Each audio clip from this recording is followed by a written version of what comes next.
켄 가이어 목사님의 역작이라고 불리는 책 한 권이 있는데요. 그 책이 삶이 내게 폭풍을 일으키더라도 라고 하는 이 부제를 가지고 있는 폭풍 속의 주님이라고 하는 책이 한 권 있습니다. 그 책의 한 대목에 이런 글귀가 있는데, 누구에게나 인생의 폭풍은 있다. 삶이 여름 장마 같을 때가 있다. 인생은 고되고 흔들릴 때가 있다. 때로는 뼛속까지 말이다. 이 켄 가이어 목사님이 경험했던 인생의 폭풍은 그 작가로, 상담가로 살아가는데 주의력 결핍이 옵니다. ADD 장애라고 하는데요. 그러니까 작가에게 사유를 집중해서 몰입해야 되는데 이 주의력이 생기지 않으니까 굉장히 큰 실패감과 패배감을 가졌습니다. 예를 들면 설교자인 제가 극아이여가지고 대인 기피, 그리고 무대 울렁증, 설교를 해야 되는데 만약 그런 정서적인 상황이 마주하면 굉장히 좀 고통스럽겠죠. 이 켄 가이어 목사님도 자신이 가지고 있는 이 주의력 결핍이라고 하는 이 질환 때문에 굉장히 고통스러운 오랜 시간을 좀 보냈습니다. 하지만 오히려 이 시간 동안 하나님을 깊이 만나는 시간으로 경험했던 내용들을 적은 것이 이 폭풍 속의 주님이라는 책입니다. 그 책에 한번 말미에 보면 이런 내용이 나와 있어요. 인생의 폭풍 속에 오히려 하나님을 만나고 폭풍 속에 달려와준 친구들과 동역자들의 사랑으로 견뎌냈습니다. 그리고 다른 사람의 시련을 도와주는 순간 내 폭풍은 사라졌습니다. 이런 고백을 해요. 그리고 이 책의 결론부쯤에 굉장히 인상 깊은 한 문장이 나옵니다. 방송에서 잠깐 띄워주시면 같이 한번 읽어볼까요? 시작. 누구나 인생의 폭풍을 맞을 수 있다. 그런데 폭풍을 보는지 하나님을 보는지는 우리의 선택이다. 성경이 아니어서 아멘은 아니고요. 전도서 7장 14절에 보면 개역개정에 형통한 날에는 기뻐하고 곤고한 날에는 되돌아보아라. 이 두 가지를 하나님이 병행하게 하사 사람이 그의 장래일을 능히 헤아려 알지 못하게 하셨느니라. 이걸 이제 세 번역으로 이렇게 번역했습니다. 좋은 때에는 기뻐하고 어려운 때에는 생각하여라. 하나님은 좋은 때도 있게 하시고 나쁜 때도 있게 하신다. 그러기에 사람은 제 앞일을 알지 못한다. 전도서의 저자도 좋은 때가 있다. 그리고 나쁜 때가 있다. 이게 병행된다. 이게 사람의 인생이다. 그러나 빛 가운데도 하나님이 계시고 어둠 속에도 하나님이 계신다. 거기서 하나님을 선택해야 한다. 저는 그래서 오늘 이 폭풍 속의 바울이 굉장히 많이 궁금해졌습니다. 대체 바울은 이 사도행전 27장, 이제 사도행전에 거의 막바지입니다.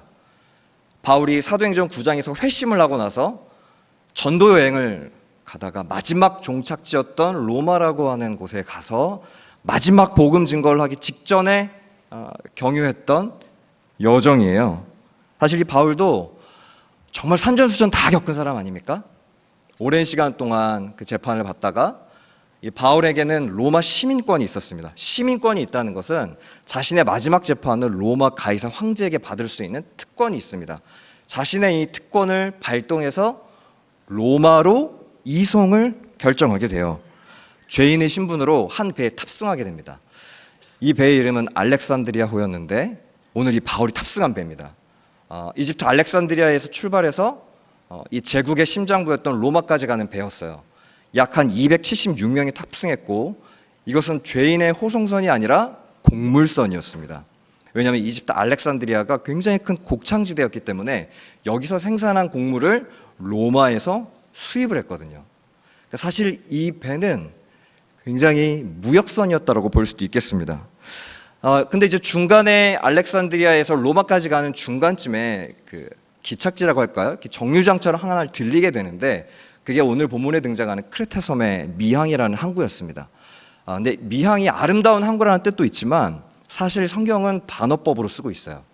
이 아름다운 항구였다기보다는 오히려 반어법으로 굉장히 작고 초라한 항구였지만 아름다운 항구가 되기를 원하는 그 뱃사람들의 소망을 담아서 지어진 이름이었거든요. 문제는 거기에 정착을 했는데 사람들이 불편해하기 시작합니다. 여기 너무 좀 좁다. 좀 이동하자. 더 편한 곳으로 가자. 근데 바울이 말립니다. 안 됩니다. 지금 굉장히 배가 위험에 처할 수도 있습니다. 지금 이 시기는 배를 띄우기에는 굉장히 어려운 시기입니다. 하지만 결국 배가 다시 출발하게 돼요. 그리고 굉장히 잘 아시는 것처럼 유라굴로라고 하는 광풍을 만나게 됩니다. 유라굴로라고 하는 뜻은 북동풍, 성경에도 광풍이라고 기록이 되어 있는데 미친 바람이라는 뜻이에요. 바람이 미쳤다. 그러니까 정말 강력한 바람이에요. 저는 이 스토리 안에서 우리 청년들과 이 본문의 메시지를 나누면서 참 가슴을 뛰게 하는 몇 가지 포인트들이 있었습니다. 저는 오늘 이 본문의 말씀을 통해 하나님의 사람이 폭풍의 시간을 지나갈 때, 폭풍을 통과할 때, 그리고 강한 광풍을 만날 때 어떻게 반응하고 어떻게 믿음의 선택을 해야 되는지에 대해서 몇 가지를 좀 살펴보려고 합니다. 첫 번째로는 하나님의 사람에게 이 폭풍은 멈추고 기다려야 하는 시간입니다. 우리 9절에서 10절 말씀을 아까 읽었지만 같이 한번 읽어볼까요? 다시 한번 읽습니다. 시작.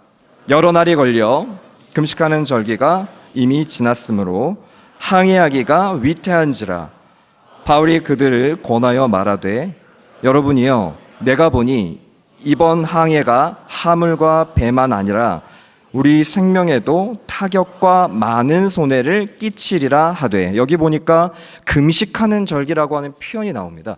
여기서 말하는 금식하는 절기는 이스라엘에 1년에 한 번 있는 대속죄를 말해요. 그러니까 지금 우리나라로 따지면 절기상 한 추석쯤, 9월에서 한 10월쯤을 이야기합니다. 근데 이 고대 로마의 문헌들을 살펴보면 9월에서 10월의 지중해는 항해를 하면 안 됩니다. 강력한 바람이 교차하기 때문에 배를 띄우면 안 되는 시기예요. 그런데 전문가도 아닌 이 바울이 어떻게 이런 해상 정보를 알고 있었을까요? 바울은 사실 항해를 이미 많이 경험했던 사람입니다. 고린도후서 11장 25절을 보면 3번 태장으로 맞고 1번 돌로 맞고 3번 파선하고 일주야를 깊은 바다에서 지냈으며, 이미 바울은 3번의 파선의 경험이 있습니다. 경험치가 있어요. 바다가 얼마나 무서운지를 알아요. 들어갔다가 폭풍 만나면 배가 좌초되는 경험을 한 적이 있습니다. 래프팅만 하다가도 뒤집어지면 공포감이 오거든요. 예전에 한번 제가 동강에서 래프팅을 목사님들과 하다가 한번 뒤집어진 적이 있는데 굉장히 물이 많이 불어난 상태였거든요. 제가 오랫동안 수영을 해왔음에도 불구하고 그 빠른 물살에 순간적으로 죽음의 공포가 올 정도로 굉장히 무섭더라고요. 근데 바다에서 폭풍을 만나 배가 뒤집힌다? 이 경험은 아마 바울에게 있어서 강렬한 경험이었을 겁니다. 그래서 안 됩니다. 이전에 경험했던 고난과 그 시련의 시기를 기억해내고 다음번을 선택하는 지혜로 삼게 돼요. 오히려 인생의 그 쓰라렸던 핍박, 고난의 경험들이 그 다음 선택을 하는데 좋은 영향문이 됩니다. 그러니까 하나님의 사람들에게 고난이 낭비되는 적이 없어요. 다 겪고 나면 그것이 우리의 인생의 선택에 도움을 줍니다. 우리 청년들도 마찬가지 아닙니까? 연애, 결혼의 이슈들이 많잖아요. 굉장히 괜찮은 사람이라고 생각해서 연애를 오랫동안 했는데 마지막 끝이 좋지 않아요. 그러다 보면 어느 누구에게는 상처, 아픔이 되기도 하지만 어떤 지혜로운 청년들은 그 시간을 또 잘 해석해냅니다. 그래서 근데 참 희한하게 또 그 성향이 또 끌리기도 하고, 그런데 그 선택에 다시 한번 지혜를 발동하기도 하고, 사람과의 관계, 또 수없이 많은 그 결정의 상황 속에서 이전에 난파당했던 경험이 그리스도인들에게는 그 다음 선택을 위한 좋은 발판이 돼요. 오히려 그 잠깐의 넘어지는 시간이 지혜의 계기가 됩니다. 하지만 바울의 만류에도 불구하고 이 바울 이송을 책임지고 있었던 율리오라고 하는 백부장은 바울의 말을 안 듣습니다. 우리 11절의 말을 같이 한번 읽어볼까요? 우리 11절 함께 다시 한번 읽습니다. 시작. 백부장이 선장과 선주의 말을 바울의 말보다 더 믿더라. 백부장이 소속했던 군은 육군이었습니다. 보병, 로마의 주력 군이었어요. 이 해상 정보가 없었기 때문에 보통 보병이 배를 타면 일반적으로는 선장과 선주의 말을 묻고 그것을 판단해서 근거해서 선택하는 것이 그 당시의 관례였다고 합니다. 당연히 주 예수의 신분이었던 바울보다 이 선장과 선주의 말을 들었던 것 같아요. 저는 그런데 여기서 한번 질문을 던지고 싶습니다.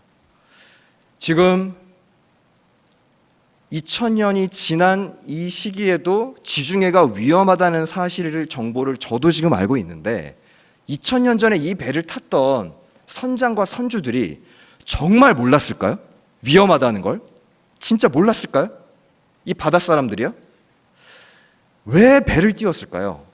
저는 이 첫 번째 여러분과 나누고 싶은 포인트에서 왜 이들은 배를 출항할 수밖에 없었는가를 좀 살펴보고 싶어요. 제가 아까 이 배는 죄인들의 호송선이라고 했습니까? 아니면 다른 목적을 지닌 배라고 했습니까? 곡물선입니다. 이 배는 철저하게 이익을 위해 움직이는 배예요. 철저하게 계산에 따라 움직이는 배입니다. 이 물류에서 더 많이, 더 빠르게 배송하면 배송할수록 경제적인 이익이 훨씬 더 올라가게 되어 있습니다. 그래서 저는 아마 선장과 선주들이 이런 생각을 했던 것 같아요. 오늘은 아닐 거야. 이번만은 괜찮을 거야. 리스크를 감수하면 하이 리턴, 높은 고위험을 감수하면 더 좋은 것이 나에게 올 거야 라고 아마 생각을 했던 것 같아요. 그래서 그들은 폭풍이 올 것을 알면서도 폭풍 속으로 제 발로 걸어 들어가는 겁니다. 잠깐의 한 번, 괜찮을 거야. 사랑하는 청년 여러분, 혹시 오늘 우리의 인생에서 폭풍이 올 걸 알면서도 이 선택이 폭풍 속으로 들어가는 선택이란 것을 알면서도 멈추지 않고 직진할 때가 있지 않아요? 하나님께서 잠깐 멈추고 기다리라고 말씀하실 때 정말 그 메시지에 반응하고 있습니까? 이 시대는 너 느리면 뒤처진다, 너 열심히 안 하면 도태된다, 나만 늦게 가는 것 같아요. 나만 뒤처지는 것 같아요. 이 시대가 무한 경쟁 속에서 우리 청년들의 심령을 꽉 잡고 있습니다. 유튜브나 한번 인스타에 한번 들어가 보십시오. 들어가면요, 작은 투자로 높은 수익을 내는 성공적인 스토리들이 굉장히 많이 나옵니다. 내가 여기서 투자 안 하면 마치 뒤로 뒤처질 것 같아요. 이렇게 가다가는 계속 마이너스 인생. 집을 사는 건 생각도 할 수 없고, 과연 내가 결혼 자금을 모을 수 있을까? 나만 뒤처지는 것은 아닌가? 제가 요즘 청년들 상담을 하다 보면 주식이나 이 암호화폐 시장에 갑자기 급격하게 그 비정상적인 급등을 하는 이런 투자 종목에 자신의 전 재산을 올인했다가, 여기서 제가 말하는 전 재산은 빚을 내는 거예요. 전체를 다 투자했다가 수천만 원의 손실을 이야기하면서 목사님 어떻게 해요? 이거 어떻게 해요? 또 만났던 한 청년 중에 하나는 부모님 통장에서 수천만 원의 돈을 인출했더라고요. 일단은 그 몰래 인출한 것도 참 신기했어요. 그 돈이, 그걸 모르는 부모님도 좀 독특했고, 같이 와서 얘기를 하는데 자기는 좋은 대학을 나온 것도 아니고 변변치 않은 어떤 성과를 낸 것도 아니고 두려움이 있다 보니까 그냥 뭔가 하나 빨리 그 배를 출항시키고 싶었던 거예요. 여기로 들어가면 분명히 위험을 감수해야 되는 이런 걸 알면서도 두드려보지 않고 철저하게 공부하거나 분석하는 상태가 아니라 그냥 뛰어들어 버리는 겁니다. 이 시대가 그렇게 청년들을 부추기고 있다고 저는 생각을 해요. 미국의 그 투자 지표 중에 핵심 지표 중에 하나가 FAG라는 지표가 있거든요. 분노와 탐욕을 수치화해서 투자 심리를 분석하는 그런 지표가 있습니다. 사람들의 그 내면 깊은 곳에 있는 두려움과 그 불안을 자극해요. 이 시대가 그렇습니다. 인스타도 마찬가지 아닙니까? 인스타 한번 보십시오. 정말 예쁘고 멋있어 보이는 많은 사람들이 있어요. 분명히 하나님이 동일하게 창조하셨는데 그 창조의 모습의 원형이, 저도 샤워하고 나서 스스로를 바라보면서 분명히 하나님 동일하게 창조하셨는데 왜 그 창조의 원형이 왜 이렇게 망가져 있지라는 생각. 그걸 보면서 우리는 위축돼요. 뭔가 해야 할 것 같아요. 청년들을 계속 밀어넣습니다. 이런 환경 속으로요. 그러면서 나도 모르게 그 폭풍 안으로 뛰어들어갈 때가 얼마나 많습니까? 사실 사도 바울이야말로 정말 로마에 가고 싶었던 사람이에요. 누구보다도 로마에 가고 싶었던 사람. 자신의 전 인생을 걸어서 마지막 미션은 로마였어요. 그러나 하나님이 이렇게 말씀하십니다. 바울아, 지금 천천히 가야 된다. 지금은 잠시 돌아가야 된다. 너는 내가 멈추라고 하면 멈추고 가라고 하면 가고 철저히 하나님의 말씀이 그의 항로가 되어서 그 지표를 따라 움직이라고 하나님은 계속 바울의 인생을 인도해 가셨어요. 사랑하는 청년 여러분, 지금 정말 여러분의 인생을 움직이고 있는 그 동력이 뭐예요? 여러분은 내일 어떤 선택 앞에서 무슨 기준으로 내일의 선택 앞에 서시겠습니까? 직장에 가서, 학교에 가서 사람들이 모두 다 배를 띄웁니다. 그때 여러분 그 배를 띄우기 전에 어떤 기준으로 출항시키겠어요? 저는 여러분이 잠깐 늦어져도 하나님 안에 있을 수 있는 그 평안함을 소유한 청년들이 되기를 소망합니다. 참고 멈추고 느리게 가도 억울함을 감수할 수 있는 신앙의 실력 있는 청년들이 되셨으면 좋겠어요. 두 번째로는 하나님의 사랑에게 이 폭풍이라고 하는 시간은 더 깊이 하나님을 만나는 시간입니다. 폭풍의 결과가 어떻습니까? 13절 같이 한번 읽어볼까요? 우리 13절 함께 읽습니다. 시작.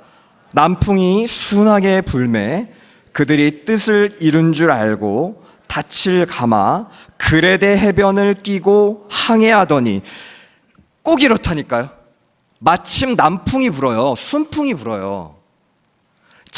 그들은 바라는 대로 됐다고 지금 생각을 했습니다. 지금 이렇게 나와 있잖아요. 뜻을 이룬 줄 알고 내가 원하는 대로 됐구나. 전 이거 정말 중요한 메시지라고 생각합니다. 폭풍을 향해 가는 배도 잠깐은 안전해요. 잠깐 내가 말씀을 떠나도 갑자기 하나님의 심판이 우리의 삶에 임하는 것이 아닙니다. 내 마음대로 살아도 지금 당장은 티가 안 나요. 아무 일도 없는 것처럼 지나갑니다. 이 정도면 하나님이 그냥 넘어가시나 보다, 지나치시나 보다. 아니요, 그 잠깐의 평안은 사실은 거짓 평안입니다. 제가 오히려 성경의 인물들을 살펴보면 하나님의 사람들이 훨씬 더 폭풍이 많던데요. 대표적인 게 요나 아닙니까? 요나 하나님의 말씀을 듣고 니느웨로 갔어야 됐는데요, 마침 다시스로 가는 배가 있네요. 그 배를 탑니다. 잘 갑니다. 가다가 결국 어떻게 됩니까? 폭풍을 만나게 되잖아요. 그리고 결국 깊은 바닷속으로 뛰어들어가게 됩니다. 근데 저는 그 하나님의 사람들에게 찾아오는 이 폭풍이 항상 보면 똑같은 결과를 냈어요. 훨씬 더 깊은 깊이로 들어가게 만듭니다. 요나서 2장 3절과 4절의 말씀을 보면 물고기 뱃속으로 들어가서 이전과는 차원이 다른 기도를 드리는 요나의 고백이에요. 주께서 나를 깊음 속 바다 가운데 던지셨으므로 큰 물이 나를 둘렀고 주의 파도와 큰 물결이 다 내 위에 넘쳤나이다. 내가 말하기를 내가 주의 목전에서 쫓겨났을지라도 다시 주의 성전을 바라보겠다 하였나이다. 기도가 훨씬 깊어지네요. 요나의 기도가 훨씬 더 넓어지네요.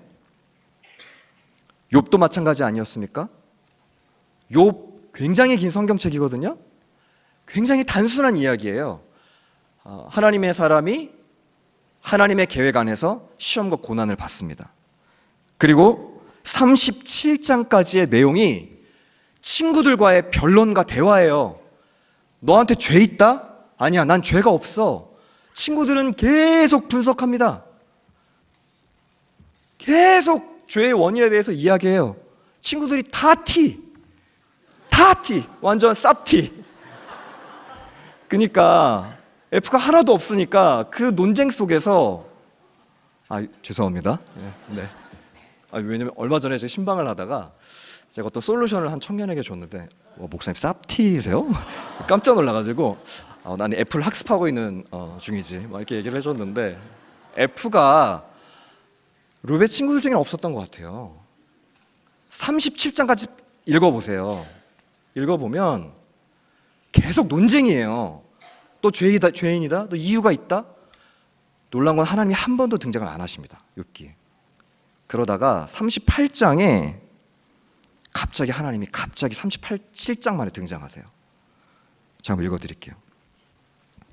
그때 여호와께서 폭풍우 가운데에서 욥에게 말씀하여 이르시되 무지한 말로 생각을 어둡게 하는 자가 누구냐? 너는 대장부처럼 허리를 묶고 내가 내게 묻는 것을 대답할지니라. 내가 땅의 기초를 놓을 때 내가 어디 있었느냐? 내가 깨달아 알았거든 말할지니라. 폭풍 속에서 하나님이 처음으로 나타나십니다. 아마 욥은 이때 하나님을 처음으로 만났을걸요. 그동안 욥은 모태신앙으로 컸고 의롭게 신앙생활을 했습니다. 하지만 욥에게 없는 한 가지, 하나님을 한 번도 만난 적이 없어요. 기록이 없거든요. 우리 청년들도 마찬가지 아닙니까? 오랫동안 종교생활을 했어요. 모태신앙으로 컸습니다. 의롭게 순장, 마을장, 심지어 목회자로 쓰임받고 있습니다. 그런데 놀랍게도 그 종교생활 중에 하나님을 제대로 한 번도 만난 적이 없는 사람들도 있습니다. 욥이 그랬다니까요. 이때 처음으로 욥을 만나주신 거예요. 하나님이 폭풍 가운데 만나주셨어요. 기가 막히게 아주 깊숙이 이 폭풍 중에 하나님이 찾아와 주셨던 겁니다. 그래서 욥기가 굉장히 허무하게 끝나요. 37장까지 그렇게 많은 논쟁과 이유에 고통스러웠던 욥이 하나님을 한 번 폭풍 속에 깊이 만나고 나니까 갑자기 38장, 39장, 40장 하나님의 강력한 임재를 경험하다가 42장에 욥의 알 수 없는 고난이 하나님과의 만남으로 그냥 풀려버립니다. 42장 5절 내가 주께 대하여 귀로 듣기만 하였사오나 이제는 눈으로 주를 배움나이다. 사랑하는 청년 여러분, 이해할 수 없는 폭풍 중에 있습니까? 원인을 알고 싶죠. 이유를 알고 싶고요. 하지만 하나님은 나타나 주심과 찾아와 주심으로 욥의 지경을 넓혀 주셨어요. 귀로 들었지만 눈으로 보는 신앙의 새로운 도약이 일어납니다. 저도 그렇던데요. 저도 그렇더라고요. 청년의 시절에 답답한 마음 가지고 주님 앞에 기도했을 때 저는 한 번도 저에게 하나님이 A로 가라, B로 가라, A 회사를 가라, B 회사를 가라 한 번도 그렇게 구체적으로 말씀해 주시는 게 단 한 번도 없어요. 전 저에게 항상 하나님이 이렇게 말씀해 주셨습니다. 내가 너와 함께 하겠다. 내가 너를 사랑한다. 내가 너와 동행하겠다. 하나님의 마음이 우리의 심령으로 깊이 들어왔을 때 상황과 사물에 대한, 인간에 대한 이해가 지평이 달라지고 그 상황을 뚫고 나갈 수 있는 도전함이 생깁니다. 성경에서 말하고 있는 기적이라고 하는 것은 뭐 갑자기 오병이어 사건이 일어나는 것처럼 초월적인 사건이 아니라고 저는 생각해요. 누구나 다 포기할 수밖에 없고 누구나 다 이해할 수 없는 상황인데 어떤 한 사람을 보면, 어떤 한 청년을 보면 그 상황을 새롭게 이해하고 해석하는 힘이 있어요. 그래서 저는 우리 청년교회 공동체 마을장 순장들이 이런 마을장들이 됐으면 좋겠습니다. 와, 저 언니를 보니까 대체 뭔데 저렇게 평안하지? 저 형을 보는데 대체 저 상황에서 어떻게 하나님을 의지하지? 라고 물어보니까 그 청년이 이렇게 대답하는 거예요. 나도 경험한 하나님, 너도 만날 수 있어. 내 안에 있는 평안, 너 경험할 수 있어. 이게 교회 공동체 아닙니까? 제자들도 똑같았습니다. 제자들도 폭풍 속에 주님이 찾아오셨잖아요. 유일하게 기적과 초월적인 기사 중에서 하나님을 경배했다라는 장면이 나오는 게 폭풍 속에 걸어오시는 하나님을 만났을 때예요. 오병이어 마치고 났을 때 제자들 경배하지 않았습니다. 놀라긴 했겠죠. 하지만 폭풍 속에 걸어오시는 주님을 만나고 폭풍을 잠재우시는 하나님을 대면했을 때 처음으로 경배하기 시작했어요. 예배가 회복이 됐어요. 예배가 살아났다고요. 저는 우리 청년교구 많은 우리 청년들이 이 폭풍의 시간을 통과할 때 귀로만 듣는 하나님이 아니라 눈으로 보는 하나님, 더 깊이 만나는 시간으로 이 시간을 통과하시기를 주님의 이름으로 축원합니다. 지금 청년금요기도회가 얼마나 뜨거운지 아세요? 청년교구 구조개편 이후에 많은 청년들이 이곳에서 예배하고 기도하고 있어요. 사진 한번 잠깐 보여주시겠습니까? 말씀과 찬양과 기도 중에 폭풍 속에 있는 청년들이 이 공간에 와서 펑펑 울고 하나님을 만나고 돌아갑니다. 상황은 똑같아요. 돌아가도 여전히 관계의 문제는 여전합니다. 그러나 이제는 그 무거운 짐을 질 수 있는 강한 어깨가 생겨요. 강한 힘이 생깁니다. 돌파할 힘이 생기고요. 마을장들, 순장들, 목양의 상황과 또 공동체의 문제, 직장 생활과 이 병행해야 되는 무거운 상황 속에서 주님을 만나요. 경험하게 돼요. 금요일 8시 302호 안 오실 거예요? 마지막으로 폭풍 중에 하나님의 사랑은 절망에 배에서 소망을 외치는 사람입니다. 20절을 보면 제가 3번역으로 다시 한번 읽어드릴게요. 여러 날 동안 해도 별도 보이지 않고 거센 바람만이 심하게 불었으므로 우리는 살아남으리라는 희망을 점점 잃었다. 얼마 전 통계를 보니까 20대 우울증이 굉장히 많이 증가했고 사망률이 굉장히 많이 올라왔더라고요. 연애와 결혼 포기하고 이 현실의 벽 앞에서 좌절하고. 저는 오늘 이 20절이요, 우리는 살아남으리라는 희망을 점점 잃었다, 이게 저는 우리 얘기 같더라고요. 이 시대의 얘기 같고요, 저와 여러분의 이야기 같더라고요. 이것이 바로 이 시대를 휩쓸고 있는 광풍, 유라굴로의 정체입니다. 유라굴로라는 광풍은 물리적인 바람이 아니에요. 절망의 바람입니다. 낙심의 바람이에요. 소망 없음이라고 하는 광풍입니다. 이 시대는 이 유라굴로 광풍 앞에 다 서 있어요. 이 광풍 속에 사로잡혀 있는 이 난파다 직전의 배를 누가 생명의 길로 인도합니까? 바울 아닙니까? 구조될 모든 소망을 잃어버린 그 사람들에게 유일한 한 사람이 소망을 선포해요. 목사님, 이거 바울 아닙니까? 바울이니까 이렇게 하는 거 아닙니까? 베드로 정도 돼야 되는 거 아닙니까? 저는 바울이 아닌데요. 저는 오늘 이 예배의 자리에 내 한 인생을 건사하기도 너무 버거운데요. 저도 너무 공감합니다. 그래서 성경은 바울을 포함해서 이 말씀을 기록을 하고 있어요. 20절에 보면 아까 우리는 살아남으리라는 희망을 점점 잃어버렸다. 우리는, 여기 바울도 포함이에요. 바울도 무서웠어요. 두려웠다고요. 제자들도 무서웠고 두려웠어요. 다 똑같았어요. 그리스도인이라고 뭐 세상 안에서 상처 안 받습니까? 누구나 다 절망에 직면합니다. 하지만 바울에게 있었던 이 소망의 이유는 직전에 있었던 말씀의 공급에 있었어요. 23절과 24절의 말씀을 같이 한번 읽어볼까요? 우리 23절과 24절 말씀 함께 읽습니다. 시작. 내가 속한 바 곧 내가 섬기는 하나님의 사자가 어젯밤에 내 곁에 서서 말하되 바울아 두려워하지 말라. 내가 가이사 앞에 서야 하겠고 또 하나님께서 너와 함께 항의하는 자를 다 내게 주셨다 하였으니. 바울도 무서웠으니까 이거 두려워하지 말라고 한 겁니다. 바울도 가슴이 쪼그라들었어요. 하지만 직전에 하나님의 사자가 말씀을 전해줍니다. 말씀을 공급해줘요. 그리고 그 말씀, 하나의 말씀을 의지해서 거기에서 유일한 소망을 찾게 됩니다. 하나님의 사자가 영혼을 다시 일으켜 세워서 내가 너를 통해서 다시 한번 일으킬 건데 내가 하는 메시지를 그 난파당할 뻔한 그 배에 선포해라. 그리고 이야기해줘라. 안심하라. 두려워하지 말아라. 말씀을 바울을 통해서 지금 공급을 해주고 계신단 말이에요. 사랑하는 우리 청년 여러분, 우리 결코 약하지 않습니다. 우리는 하나님의 말씀과 복음과 십자가의 능력으로 결코 약한 존재들이 아닙니다. 말씀 안에 있고 그 말씀이 우리의 삶을 역동하면 세상이 알 수 없는 평안과 소망으로 이 세상 가운데 새로운 변화와 새로운 균열을 만들어낼 수 있는 것이 청년 기독교인들입니다.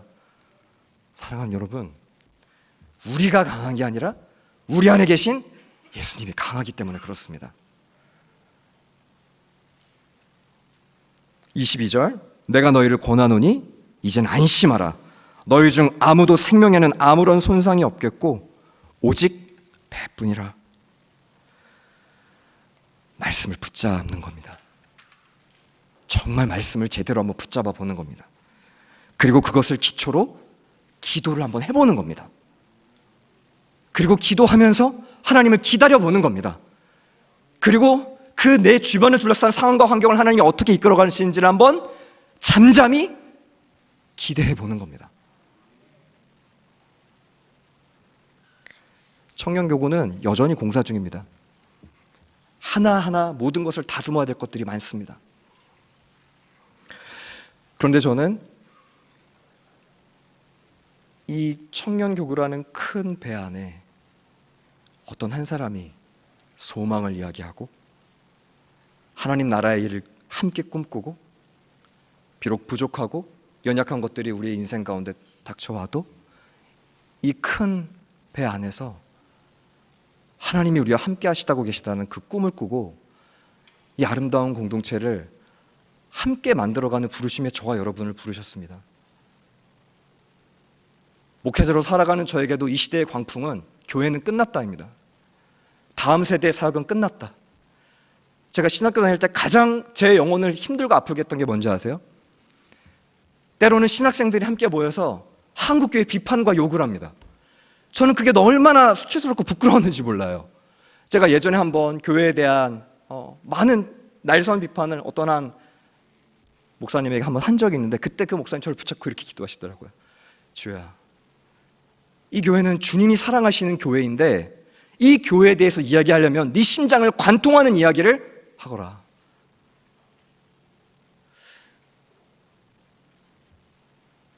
이 영적으로 거센 유라굴로라는 광풍 앞에서 저는 우리 청년교구가 다시 한번 하나님이 하실 일을 기대하는 그 한 사람, 그리고 여러분이 속해 있는 직장과 가정과 위태위태한 난파 직전의 그 배에서 말씀을 붙잡는 그 한 사람이 되시기를 주님의 이름으로 간절히 축원합니다. 말씀을 맺고 싶은데요, 26절에 보니까요, 이 난파 당할 뻔한 배가 그런즉 우리가 반드시 한 섬에 걸리리라 하더라. 죽을 뻔했던 이 배가 그래도 한 섬에 걸린대요. 이 폭풍 때문에 단번에 지금 로마로는 못 갔지만 중간에 최종 목적지를 가는 한 번의 경로 재설정이 일어납니다. 하지만 낙심하지 않아도 되는 것은 우리는 이 항로의 결말을 알거든요.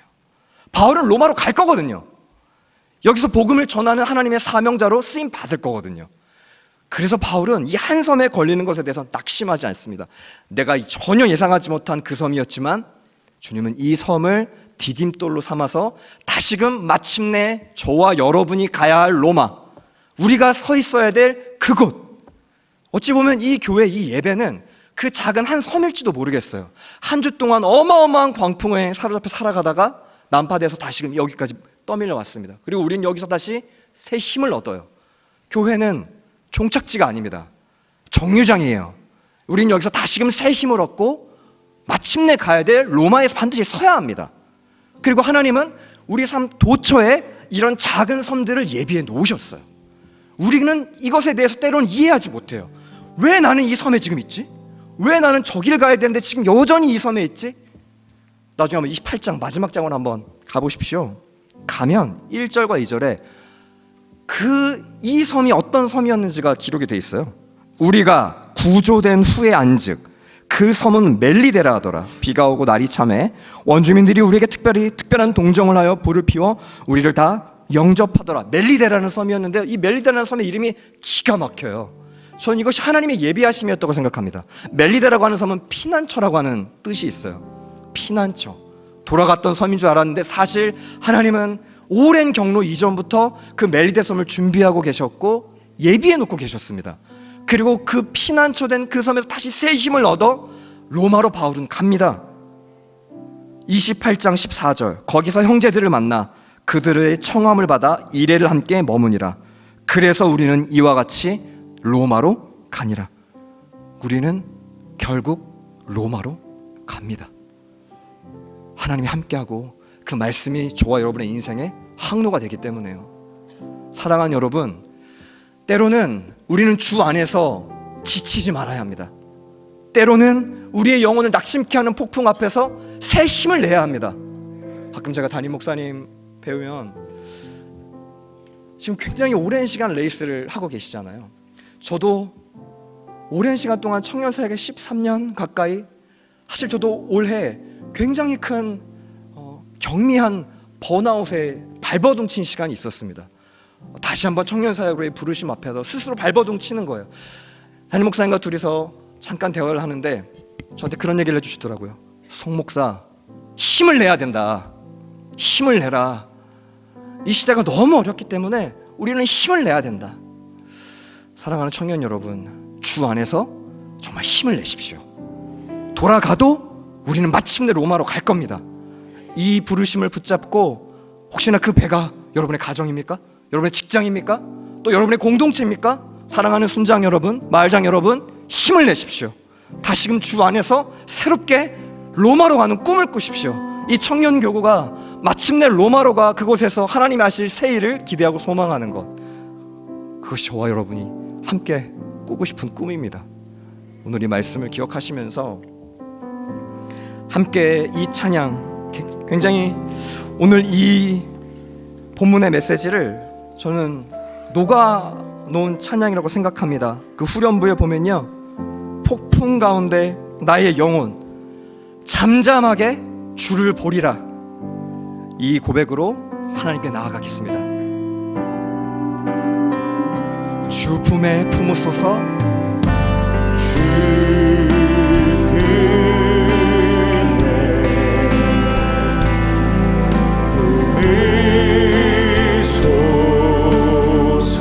능력의 팔로 덮으소서.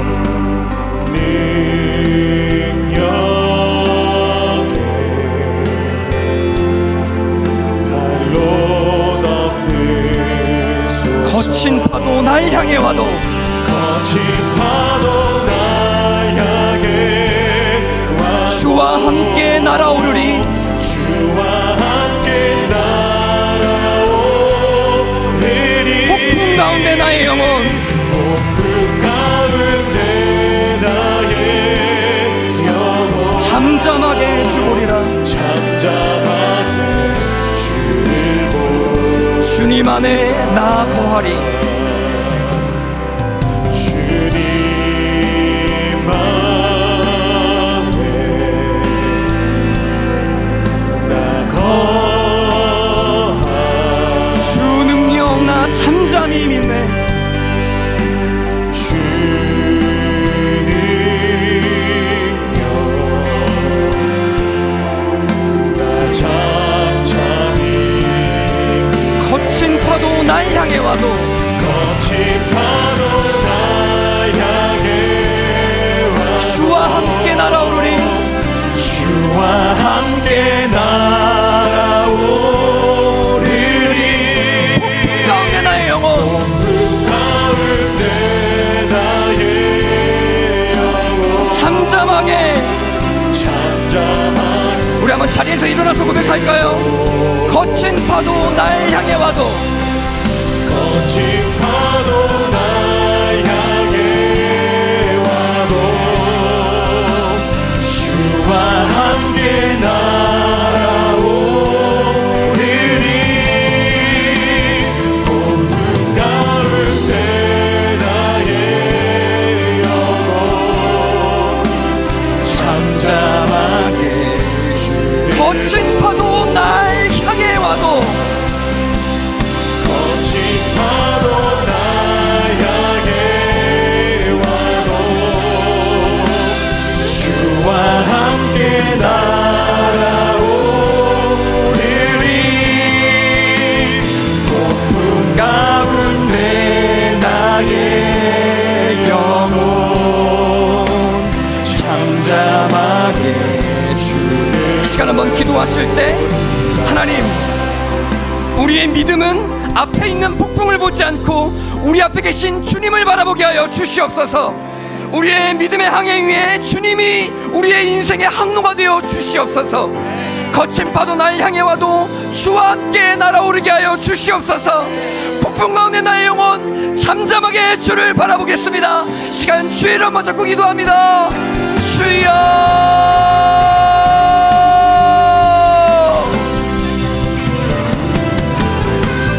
살아계신 하나님 아버지,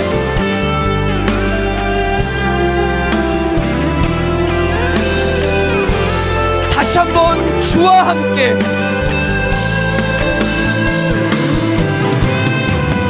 주와 안에서 다시 한번 일어나 회복하기 원합니다.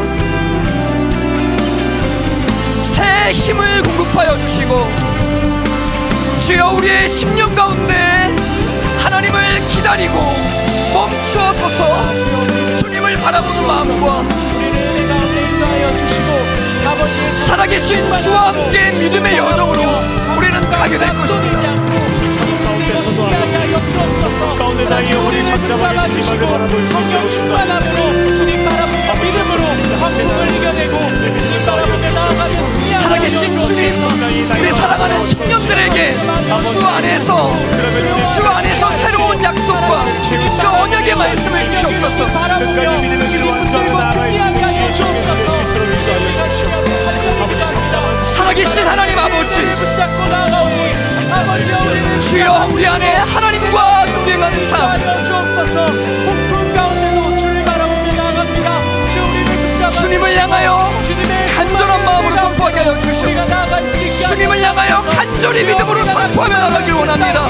살아계신 주님을 바라보며 주 우리가 낙심하지 않겠사오니 예수 그리스도의 은혜 주님을 향한 그 갈급한 마음과 심령을 가지고 광풍에 압도되지 않게 하시고 두려운 마음과 불안한 마음이 내 마음을 지배하지 않도록 주 나를 붙잡아 주옵소서. 폭풍 가운데서도 주를 바라봅니다. 더욱더 주님께 우리 함께 고백합니다. 주 약속 안에서 내 영혼 평안해.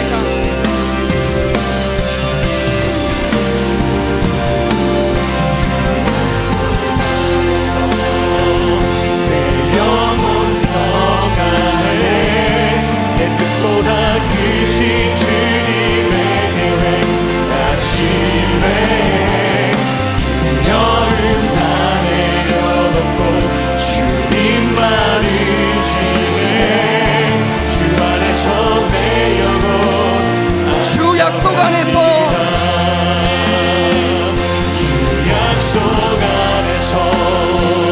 내 영혼 평안해. 내 뜻보다 크신 주님의 계획 나 신뢰해. 두려움 다 내려놓고 주님만 의지해. 주 안에서 내 영혼. 우리 마지막으로 두 손 들고 고백할 거예요. 주 약속 안에서, 주 약속 안에서 내 영혼 평안해. 내 뜻보다 크신 주님의 계획 나 신뢰해. 두려움 다 내려놓고 주님만 의지해. 주 안에서 내 영혼 안전합니다. 사랑하는 여러분, 혹시 여러분의 인생에 유라굴로라는 광풍이 불고 있습니까? 그 광풍을 맞설 힘이 없다면 이제 다시 주님께 돌아갈 때입니다. 우리는 이 영적으로 어둡고 혼미한 시대에 부름받은 크리스천들입니다. 하나님의 인도하심, 우리는 결코 그냥 망망대해를 필요하는 그런 난파된 배가 아니라 하나님의 철저한 계획과 인도하심, 섭리 가운데 있는 하나님이 인도하시는 배임을 믿습니다. 이 시간 제자들이 예수님께 구하잖아요. 주님, 우리를 살려주십시오. 그 인생의 배에 주님이 올라타셔야 됩니다. 그 인생의 배에 주님이 올라타실 때 마침내 폭풍이 끝나고 그 미쳐 날뛰는 바다가 온전히 잠잠게 되는 기적의 역사가 일어납니다. 여러분의 가정이 그렇습니까? 우리의 관계가 그렇습니까? 직장과 내 삶을 둘러싸고 있는 환경, 이제 주님, 내 인생의 배에 주님 올라타 주시옵소서. 내 통역자들의 인생의 배에 주님 올라타 주시옵소서. 이 시간 주의 이름 붙잡고 기도합니다. 주여,